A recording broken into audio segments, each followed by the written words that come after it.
तो नमस्कार दोस्तों, स्वागत है आपका मेरे channel Nitesh Tiwari e learning पर। तो आज हम बात करने वाले हैं स्थानीय स्वशासन का अर्थ क्या है, और चैप्टर नंबर 8 आपका है। स्थानीय शासन से संबंधित जो भी महत्वपूर्ण प्रश्न है वो मैं इस वीडियो में करवाऊंगा। तो सबसे पहले मैं इसका अर्थ बता देता हूँ।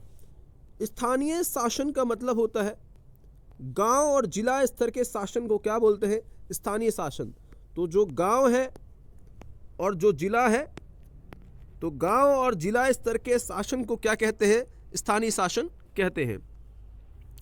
आगे हम बात करेंगे स्थानीय जो शासन है उसको दो डिवीज़न में कर दिया जाता है, एक ग्रामीण क्षेत्र, एक नगरीय क्षेत्र।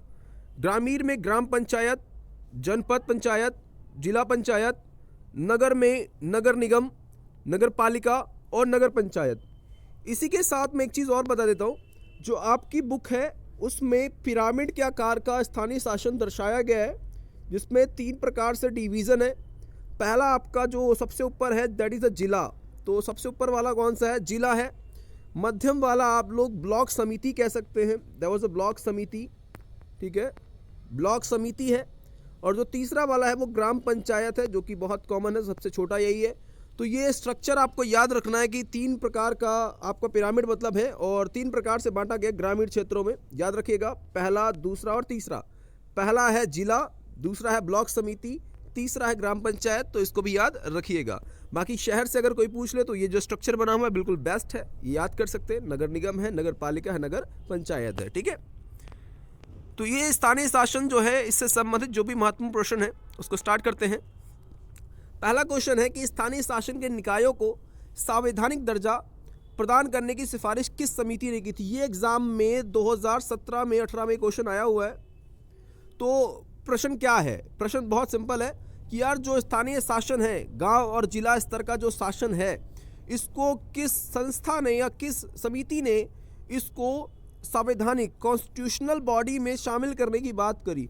तो जो पीके थुंगन समिति है, उसको जो पीके थुंगन थे उनकी अध्यक्षता में 1989 में पहली बार मांग की गई थी कि यार स्थानीय शासन जो है उसको संविधान में शामिल करो। इसका मतलब पहले संविधान में शामिल नहीं था। दूसरा प्रश्न बनता है कि स्थानीय शासन की विचारधारा किस देश से ली गई है? तो आपको याद रखना है स्थानीय शासन की जो विचारधारा है ये हमने ब्राज़ील से ली है।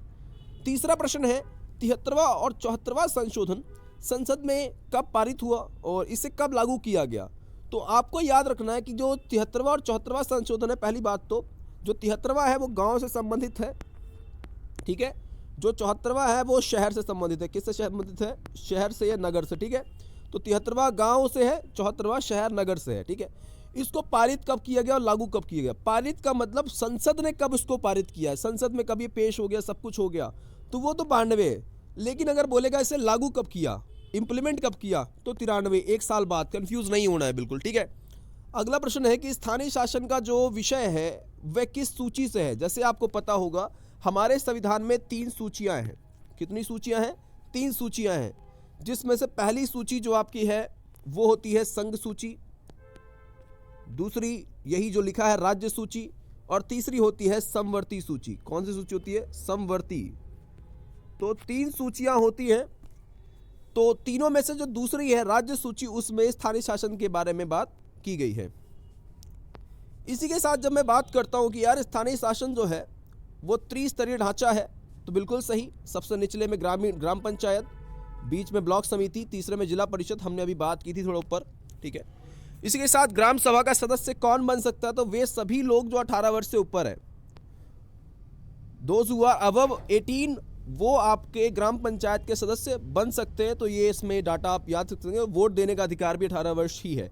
हमारे देश में पहले वोट देने का अधिकार 21 वर्ष हुआ था, जिसे आपके 61वें संशोधन 61 अमेंडमेंट के माध्यम से 1989 में 18 वर्ष कर दिया गया। अच्छा, ग्राम पंचायत और नगर पालिका का चुनाव कितने वर्ष के लिए होता है? तो आपको याद रखना है केवल 1 वर्ष के लिए होता है, ठीक है। पंचायती राज संस्थाओं में महिलाओं को कितने प्रतिशत आरक्षण की व्यवस्था की गई है? तो 1/3 लगभग 33% के अराउंड लगभग महिलाओं को जो है वोटिंग राइट्स जो है, मतलब जो सीटें हैं उसमें आरक्षण की व्यवस्था की गई है। अगला प्रश्न बनता है कि संविधान में किस अनुच्छेद द्वारा 11वीं अनुसूची के विषय प्रांतीय सरकार है वो पंचायतों को दे सकती है? तो अनुच्छेद 243। यहाँ देखिए एक और प्रश्न बन गया कि किस अनुसूची के माध्यम से प्रांतीय सरकार जो है वो अपना जो अधिकार है ग्राम पंचायत को जो मुद्दे हैं वो दिया करती है, तो 11वीं अनुसूची से। ठीक है, अगला है पंचायती राज संस्थाओं के चुनाव की जिम्मेदारी किसको दी गई है।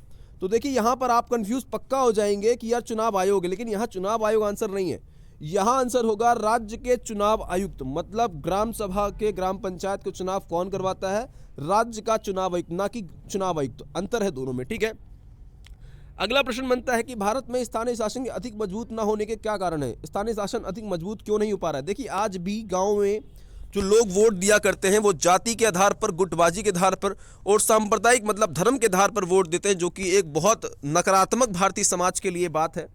इस सबसे अगर उठकर बात की जाए, इस सबसे उठकर अगर वोट दिया जाए तो भारत का जो स्थानीय शासन है बहुत ज़्यादा मजबूत हो सकता है।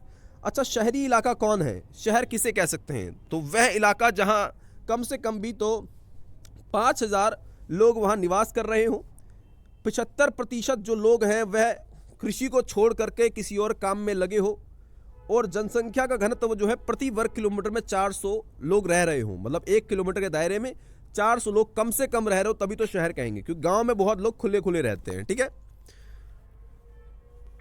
आगे हम बात करते हैं कि नगर निगम तथा नगर पालिकाएं किस प्रकार के शहरों में कार्यरत होती हैं। मतलब नगर निगम और जो नगर पालिका है, तो आपको याद रखना है कि नगर निगम जो है वो बड़े शहरों में है और जो नगर पालिकाएं हैं वो छोटे शहरों में कार्य करती हैं। ठीक है, अगला प्रश्न है कि ग्राम पंचायतों के क्या क्या कार्य है। बहुत सिंपल क्वेश्चन है लेकिन आता ज़रूर है, तो याद रखिएगा कि ग्राम पंचायत का जो एक मुख्य कार्य पहले तो रहेगा कि सफाई हो गया, बिजली हो गया, पानी की व्यवस्था करना हो गया, सड़कों का निर्माण हो गया, जन्म और मृत्यु का जो पंजीकरण है कि व्यक्ति जन्म लिया है या किसकी मृत्यु, डेथ सर्टिफिकेट, उससे संबंधित जो भी कार्य हैं वे ग्राम पंचायत के ही होते हैं। पंचायती राज में महिलाओं को जो आरक्षण दिया गया है उससे महिलाओं की सामाजिक स्थिति में क्या बदलाव आया। तो देखो दोस्तों, महिलाओं की स्थिति पहले बहुत ज़्यादा खराब थी, लेकिन कम से कम अब मैं कह सकता हूं कि महिलाएं राजनीति में थोड़ा शामिल हो रही हैं, तो मान सम्मान जो सामाजिक प्रतिष्ठा है उनकी उसमें भी इजाफा हो रहा है। तो ये महिलाओं की थोड़ा अच्छी बात है, और बड़े बड़े पदों पे मतलब सरपंच है या मेयर जैसे पदों पे बैठ रही है, तो उनकी शक्ति में और आत्मविश्वास में भी थोड़ा इजाफा हुआ ही है। ठीक है, इसके साथ ही अगला प्रश्न है कि स्थानीय शासन से आम नागरिकों को क्या लाभ हुआ है। देखिए बहुत ज़्यादा लाभ हुआ है कि स्थानीय शासन जो है वो बेसिकली अगर मैं बात करता हूँ तो स्थानीय शासन जो समस्याओं का समाधान है बहुत तेज़ी से कर सकता है और कम खर्चे में, और नागरिकों को राजनीतिक भागीदारी बढ़ती है, तो ये बहुत अच्छा इसका लाभ है। अगला प्रश्न है, स्थानीय शासन अपना कार्य उतनी दक्षता से नहीं कर पाता जिसके लिए उसकी स्थापना की गई थी। क्यों? क्योंकि देखिए यहाँ धन का अभाव एक बहुत बड़ा मुद्दा रहता है और आय के अनुपात में खर्च अधिक है, इसलिए राज्य सरकार और केंद्र सरकार का अनुदान पर निर्भर रहना पड़ता है। मतलब जो व्यक्ति खुद आर्थिक रूप से सक्षम नहीं है तो वो संस्था सही से काम नहीं करती है, इसी कारणवश थोड़ा सा कमजोरी से ये काम करती है। अगला प्रश्न है कि राज्य का वित्त आयोग कितने वर्ष के लिए बनाया जाता है और उसका मुख्य कार्य क्या है। तो भैया ग्राम पंचायत के लिए जो आर्थिक भुगतान है वो करना होता है और उसकी देखरेख करना होता है, 5 वर्ष के लिए बनाया जाता है। हाल ही में नगर निगम कुछ रिक्त स्थानों पर चुनाव हुए, आपके विचार से चुनाव कराए जाने के क्या कारण हो सकते हैं। देखिए कई कारण होते हैं, अगर कहीं चुनाव मान लीजिए कराए जा रहे हैं, बीच में ही कराए जा रहे हैं, तो हो सकता है निगम पार्षद की मृत्यु हो गई हो, या निगम पार्षद ने दल बदल कर दिया हो, या निगम पार्षद जो है विधायक बन गया अपनी सीट छोड़ दी हो, तो फिर वहाँ पर चुनाव हो सकते हैं। पंचायती निकायों की व्यवस्था हमारे देश में प्राचीन काल से ही थी, वर्तमान में इसकी कार्यप्रणाली में सुधार हुए हैं। बिल्कुल सही बात है कि हमारे देश में प्राचीन काल से ही थी, लेकिन जनता के प्रति वह जवाबदेह नहीं थे, जनता के लिए काम नहीं करते थे, और तो इसलिए इसमें थोड़ा सा भी हम कह सकते हैं कि इसमें यही है कि जनता के प्रति जवाबदेह रहे। यहाँ पे एक प्रश्न और क्लियर कर देता हूँ, भारत में सबसे पहले स्थानीय शासन की शुरुआत 1882 में हुई थी। ठीक है, कब हुई थी? 1882, मतलब पुराना समय तो सच बात है, और उस समय लॉर्ड रिपन का शासनकाल था। किसका शासनकाल था? जो आपके लॉर्ड रिपन थे। ठीक है, तो लॉर्ड रिपन का शासनकाल था। ठीक है, लॉर्ड रिपन का शासनकाल था, रिपन। ठीक है, इसी के साथ अगला प्रश्न बनता है कि यार स्थानीय शासन का क्या महत्व है। बहुत ज़्यादा महत्व है हमारे जीवन में, बहुत ज़्यादा, क्योंकि स्थानीय शासन जो है एक ऐसा शासन है जो नागरिकों की रोज़मर्रा की समस्याओं का समाधान कर सकता है और कम खर्चे में कर सकता है। देखो यार, तुम रोज रोज अपनी समस्याओं को लेकर सरकार के पास या बड़ी सरकारों के पास या न्यायालय के पास नहीं जा सकते, लेकिन स्थानीय शासन के पास ज़रूर जा सकते हो, क्योंकि तुम्हारे सबसे पास का रहता है। इसी के साथ नगर निगम और नगर पालिकाओं के 4 कार्य क्या होते हैं, तो अभी हमने ऊपर बात भी की थी, दोबारा कर लेते हैं। सफाई का प्रबंध करना, बिजली का प्रबंध करना, पेयजल पीने योग्य पानी की व्यवस्था करना, किसी का जन्म और मृत्यु है उसका पंजीकरण, उसका नाम दर्ज करना, सड़कों का निर्माण करना, मरम्मत करना, शमशान घाटों की व्यवस्था करना, ये सभी काम इसका होता है। अच्छा, मेयर कौन होता है? तो नगर निगम का मुखिया होता है। जिस प्रकार से जो पंचायत है, पंचायत का प्रमुख मुखिया होता है, वैसे ही जो मेयर है, नगर निगम का सबसे हेड का आदमी मेयर होता है, ठीक है। और सारे निगम पार्षद ही उसको चुनते हैं। अगला प्रश्न है, इस समय दिल्ली में कितने नगर निगम हैं और इतने नगर निगम को बनाए जाने के क्या कारण हैं? देखिए, जब हम दिल्ली की बात करते हैं, दिल्ली में मुख्यतः 3 नगर निगम की बात करते हैं क्षेत्रों में। उत्तरी दिल्ली, ठीक है, उत्तर पूर्वी दिल्ली और दक्षिणी दिल्ली में इसका डिवीज़न किया गया है। क्योंकि दिल्ली की जनसंख्या प्रतिदिन बढ़ती चली जा रही है, इनकी समस्याएं भी बढ़ती चली जा रही है, तो समस्याओं के समाधान के लिए, ताकि कुशलता रूप से अच्छे तरीके से काम कर सके, इसलिए इसका डिवीज़न 3 में कर दिया गया, 3 भागों में, 3 जोन में कह सकते हैं हम लोग। नगर निगम आम जनता की समस्याओं का समाधान करने में कहाँ तक सफल है? देखिए, काफ़ी हद तक कह सकता हूँ कि जो समस्याएं हैं उसका समस्याओं का हल नहीं निकाल पा रहे हैं। आज भी जो सड़कें हैं वो टूटी फूटी हैं। कूड़ा कचरा आप देख सकते हैं दिल्ली की सड़कों पे आज भी देखने को आपको मिल जाएगा।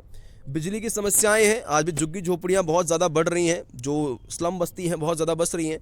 लोग समस्या से जूझ रहे हैं, लोग बहुत ज़्यादा, मतलब जो सड़कें हैं वो विकसित नहीं है, तो यातायात के साधन भी इतने अच्छे नहीं हैं। तो मुझे लगता है इसमें नगर निगम के साथ साथ जनता भी थोड़ा अवेयर होकर काम करवाए तो अच्छा काम हो सकता है, ठीक है। अगला प्रश्न है कि पंचायती राज संस्थाओं के समक्ष कौन सी समस्याएं हैं? तो पंचायतों के समक्ष एक तो धन की समस्या होती है, जनता जागरूक नहीं होती है। राजनीतिक हस्तक्षेप का मतलब, कोई बड़ा आदमी है या पैसे वाला आदमी है या राजनीतिक रूप से मजबूत है, तो वो थोड़ा हस्तक्षेप करता है, काम को करवाने नहीं देता है, करने नहीं देता है। आय से अधिक व्यय होना, मतलब जितना आय नहीं होता उससे ज़्यादा खर्च करना पड़ जाता है। स्थानीय जो संस्थाएं हैं स्वायत्त नहीं है, इसलिए कुशलतापूर्वक कार्य नहीं कर पाती। आपके विचार से क्या? बिल्कुल सही बात है, हाँ बिल्कुल सही, क्योंकि ये स्वायत्त नहीं है, स्वतंत्र नहीं है, इसलिए काम भी नहीं कर पाएंगे। अब जो व्यक्ति किसी का गुलाम है, क्या वो अपने बारे में सोच सकता है? ऑफकोर्स नॉट, नहीं सोच सकता। तो ये समस्या है। लोकतंत्र तभी सफल होता है जब नागरिकों की सक्रिय भागीदारी होती है। कथन स्पष्ट, बिल्कुल सही बात है यार। जब तक लोग जागरूक नहीं होंगे, लोग भागीदारी नहीं करेंगे, तब तक लोकतंत्र सफल नहीं हो सकता है। तो लोगों का और नागरिकों को जागरूक होना बहुत ज़्यादा ज़रूरी है और जवाबदेह होना बहुत ज़्यादा ज़रूरी है। इसी के साथ हम बात करते हैं कि स्थानीय शासन में महिला आरक्षण का लाभ वास्तव में पुरुष सत्ता समाज ले रहा। अरे हाँ, बिल्कुल सही है यार। महिलाएं नाम के लिए खड़ी कर दी जाती है, लेकिन वास्तविकता में जो पावर है, जो सत्ता है, वो उसके पति के हाथ में हो जाती है, मतलब पति ही शासन को चलाता है। तो ये कह सकते हैं कि हाँ बिल्कुल, लेकिन कहीं ना कहीं से महिलाओं की भागीदारी बढ़ी है, तो चलिए अच्छा है। लेकिन फिर भी जो शासन है आज भी पुरुष वर्ग ही चला रहा है, मतलब पत्नी खड़ी हो जाती है और पुरुष या पति उसके सारे फैसले लेता है, ठीक है। आज भी जब लोकतंत्र को ज़्यादा सार्थक बनाने और ताकत से वंचित लोगों को ताकत देने की कोशिश होगी, तो समाज में संघर्ष और तनाव तय होगा। क्या आपके विचार से सही है? बिल्कुल सही बात है। जब आप अनुसूचित जाति, अनुसूचित जनजाति के वर्गों को आरक्षण देंगे, उनके लिए विकास के लिए काम करेंगे, तो संघर्ष समाज में होगा और बहुत सारे लोगों का तर्क होगा कि इन्हें आरक्षण दिया जाना गलत है, ये वो। पर मेरा मानना है कि समाज के सभी वर्गों को समानता भरा बर्ताव उनके साथ किया जाना बहुत ज़रूरी है यार।